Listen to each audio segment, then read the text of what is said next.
The next question that I would like to be able to answer in these brief videos is a question that comes from my colleague Diana and from my friend Shona. Both of them ask a bit of different questions, but both are related to having conversations around death and dying, loss and bereavement. Diana would like to know how young people could start this conversation, and I'm presuming teens with their parents or maybe older adults, while Shona is asking a question of how can older adults be able to have this conversation with their children? Let's say seniors who want to be able to have conversations around what their wishes are with their adult children. And so what I would first like to be able to say is that I think in both cases, the person who is requesting to have this dialogue around death, dying, loss, and bereavement is really looking for someone who is willing to just listen to them, who's willing to hold a space for them without judgment, without thinking that somehow they're being negative if they want to have these conversations. And I think that this is some of the basic things that all of us want to be able to have in our life, is to be able to have someone that we can confide in, that is willing to be able to listen to us. Most of our education system is really based on learning skills such as reading, writing, mathematics, science, but there isn't a real course or any kind of support in teaching kids and adults on how to be able to listen.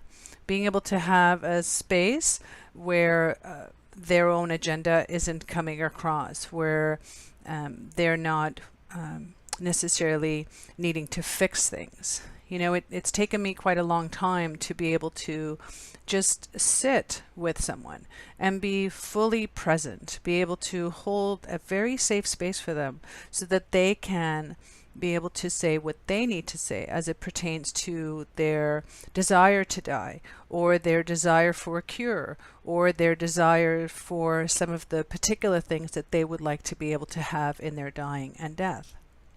And so we already know that in our society we don't really know how to be able to listen well. And so one of the best ways that I have learned how to be able to have these conversations and this dialogue with someone is to upfront ask them, is upfront be able to put forth my intent to say, I would really like to speak with you about this particular topic that sometimes is very challenging. And all I request is that you just listen, just hold the space for me so that I can be able to say what I need to say. And then I'll give you a time where you'll be able to respond. And so that way the person knows, who's on the receiving end, that there's a request and they know what they need to do. There's lots of different conversation guides in relationship to advanced care planning. You can go online to Speak Up Ontario. .ca through the Hospice Palliative Care of Ontario website, and they actually have some what are called stems. So how can you begin some of these conversations? And some of the stems are things like so-and-so died last week, and I'm concerned about if you know what my wishes would be if something was to happen to me. Or a teen might say, Mom and Dad, I'm having some difficulty dealing with the fact that I've had a lot of classmates who have died because of illness or suicides, and I would just really like to be able to talk with you about it. It is, I think, the responsibility of both the parent as well as the child to be able to, once the child is grown up, obviously, to be able to have that space for someone else, be able to listen to their children when they have concerns around death, dying.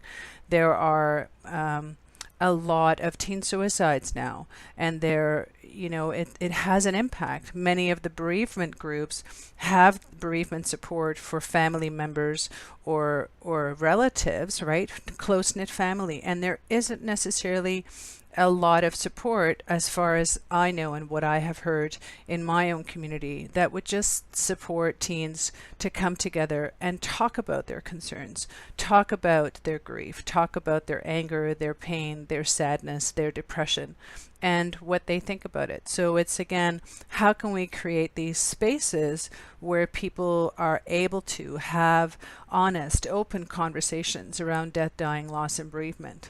You know, even my own parents, while I am a death educator and I often have these conversations around death and dying, loss and bereavement, we still haven't really gone into the meat of the type of things that they would want. And even for them, it's difficult to be able to listen to my requests, that if I was to become incapable to make my own decisions as to what my request would be in my dying. So it's an ongoing process. And again, I think every individual and every family will be very different based on their relationship and the kind of dynamics that they have. Take some of the very simple communication skills, being able to do active listening, state the intent of the conversation, set a time aside that is dedicated to some of these talks, or be able to have somebody who can come in and kind of mediate if there really is some difficulty in having these open conversations. I'm hoping all I can share with you is what I know, and I hope that some part of it is useful. I really appreciate all of the questions that you have posed. Continue to pose more questions, and if you like more details about any of the things that I have talked about thus far, please don't hesitate to comment or message me for a specific question that you may have. Thank you to Diana and Shona.